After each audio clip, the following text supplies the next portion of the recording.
Morning everybody, fantastic to see you all again.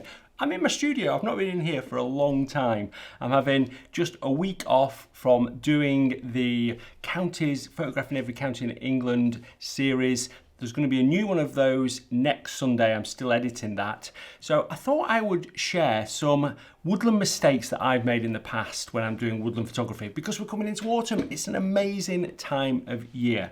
Now, everybody in autumn wants to get shots like these, but unfortunately, that isn't always possible. You don't always get fog. Obviously, these are amazing woodlands. So what I want to try and share in this video is some mistakes to avoid to be able to get the best out of autumn, no matter what the conditions. And right at the end of the video, I'm going to share some settings that I use on my camera as well, where to focus, what shutter speed, ISO and aperture I use when I usually shoot woodland shots. So we'll jump straight into the first one, and that is clutter. Now, woodland photography is all about clutter, isn't it? You know, there's clutter everywhere, but what you want to try and do is two things. One is reduce that amount of clutter, reduce the amount of distractions, and I'm going to talk more about that in some other tips as well. But also you want to try and have something of focus, so try and find a tree or a set of trees that are interesting. Like in these two shots, I don't feel like there's anything to focus on. There's a lot of clutter, there's no real point of focus in the photo, so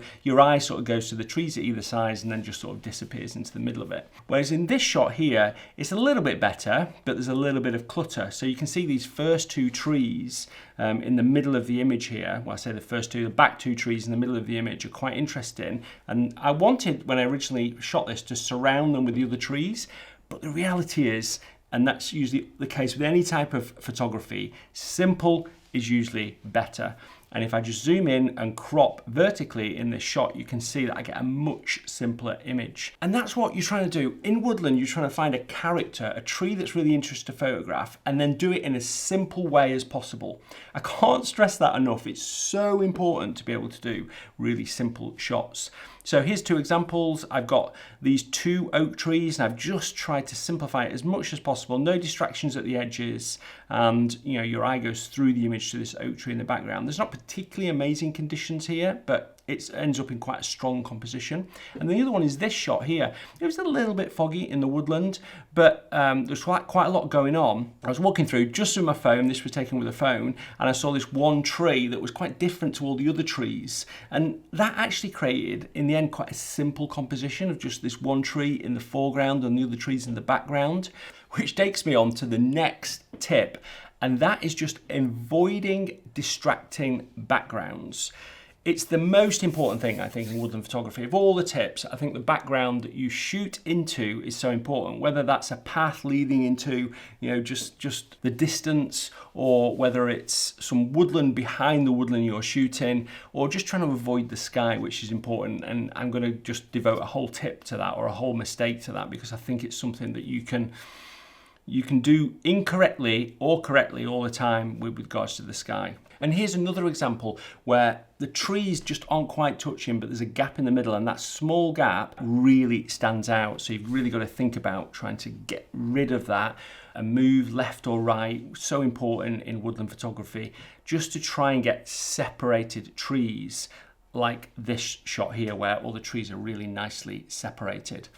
And the other thing to worry about is just distracting light that might just be pulling your eyes. And I'll talk a little bit more later about light and how to use light, whether it is sunshine or whatever. But if there's a bit of light that's just shining somewhere and it distracts you, then that's probably a good thing to try and crop out or move or wait for the clouds to go over, just to try and get a little bit better simple composition, which is what we're trying to aim for. Simple is always good. The next thing is similar to the background, but it's to do with the sky. So one of the reasons that woodland photographers love shooting in the fog is, one, it separates the trees, but it also allows you to create a better transition from any sky that's showing through the trees to the sort of foreground and midground of the image. Fog just does a brilliant job of hiding that. But when there isn't fog, you've got to be super careful, because like you can see in this shot here, your eyes just doesn't know where to go. There's lots of sky, you're pulled left, right, to the center. You just don't know where to look. It's really distracting. Again, on this one, you can see the top of the trees in the background. And again, it's just distracting. The interest of this is these really dead golden brown ferns and the bark on the silver birches and the oaks. That's what's really interesting in this.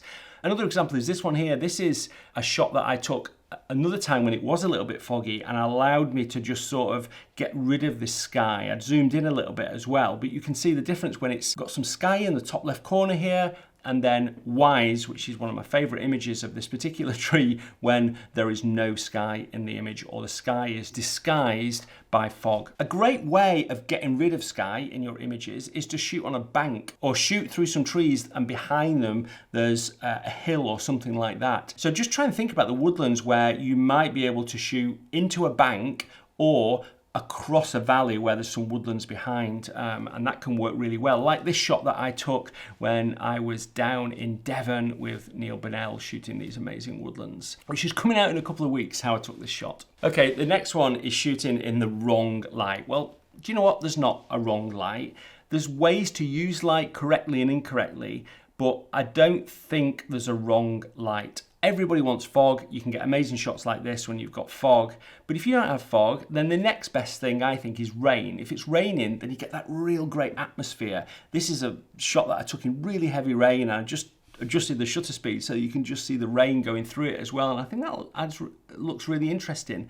But I've also taken this shot where it was just drizzling, and it just creates that little bit of atmosphere. It really makes a big difference. The next best, I think, is just overcast, cloudy conditions, especially when it's wet. These two images here were both taken in just overcast conditions. The key thing here, again, is just ensuring that you have simplicity, separation of the branches, nothing distracting on the edges, and something in the background that helps to separate the trees and make them stand out a little bit, which both of these two images have, I think. And what happens if it's sunny? Well, sun is difficult, I think.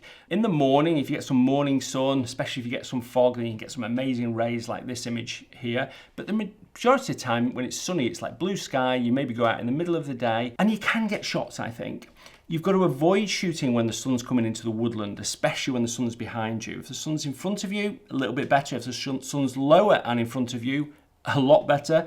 But what I would do is just wait for the sun to go in some clouds. I did this right at the very beginning of when I was doing the counties project, and I got these shots here. And you can see the difference it makes when the sun's out on these rocks in the foreground and when there's no sun on these rocks in the foreground. It just makes such a big difference. So just waiting for the sun to go behind a cloud, even if it's a really blue sunny day, there's a few clouds coming through, it just gets that diffuse light, it reduces the distractions, and it can look really, really good. So I definitely recommend doing that.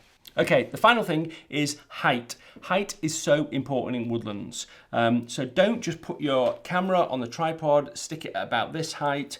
Really think about going a lot higher because it might allow you to remove distractions, especially the sky, but also think potentially you could go really low and get a different shot like this image here that I got. You can see the two different images look very different together. And I think that makes quite a unique view of a woodland by going really low. One thing I've started doing quite a lot more now is shooting woodlands with my drone. It allows me to get a little bit higher and shoot down on the woodland. A great way of eliminating sky. And also you can go a lot higher and shoot straight down on the woodland and create a very sort of different look to your woodland photography like this shot here. So that's it. They're the mistakes that I've made in the past. Try not to make those mistakes. I'm sure you'll get some great woodland photos in autumn. I'm so looking forward. I'm going to the Lake District, which is going to be fantastic, hopefully, and Yorkshire to shoot some woodlands this autumn. In terms of settings, so the key thing I do is always have my camera on a tripod. When you're shooting woodlands, it's quite often dark. I quite often shoot in the morning where there's more atmosphere. I shoot on the base ISO and take whatever shutter speed it gives me. Sometimes that could be 10 seconds. I also shoot around probably between f8 and f13, depending on how much depth there is in the image. And I focus on the tree that I think is sort of the most important tree But if there's a couple of trees, then I might focus between those two trees. So I make sure I get both of them in focus. I'm not too bothered if the very foreground of the image is out of focus. And sometimes I'm not even bothered if the very background of the image is out of focus, because it can help to reduce the distraction of that background. But I think it's important to obviously have the key characters, the trees, in focus in your image. And then the only exception to that is if it's windy and I really want to stop the motion. Sometimes if it's windy, I just let that affect it. If it blows the ferns a little bit or the leaves a little bit, I just think that adds to the character of the image. But sometimes I do want to stop it. Maybe it's just a little bit windy, but I'd like it to be a bit crisper. Then I might up the ISO. The reason I keep the ISO at the base ISO is because it gives me a lot better dynamic range and reduces noise in the shadows, which often you have to pull out in woodland photography. I don't focus stack and I don't do any exposure blending either when I'm doing woodland photos, because I think it's quite difficult to do if you have any movement. And that's it. Hopefully you can get some shots like these ones in my Close to Calm book from Padley Gorge. This was such an amazing morning. I took both these shots at the same time. And I'll definitely be going again, probably in early November is a good time to go here. This is from my book Close to Calm. If you're looking to get something or a present for Christmas or a present for yourself for Christmas, I've still got a few of these left. They're all signed and numbered. And I've also got a few calendars left as well, but not very many calendars. But the Close to Calm's got quite a lot of woodland photos in, so it's probably good for some inspiration as well. So if you like this video, please give it a thumbs up, and if you're not subscribed, consider subscribing. I'd love to know your comments as well. What would you suggest to other people? What mistakes have you made, or what tips can you give to other people? Put them in the comments below. Until next Sunday, when I'm back in my camper van, bye.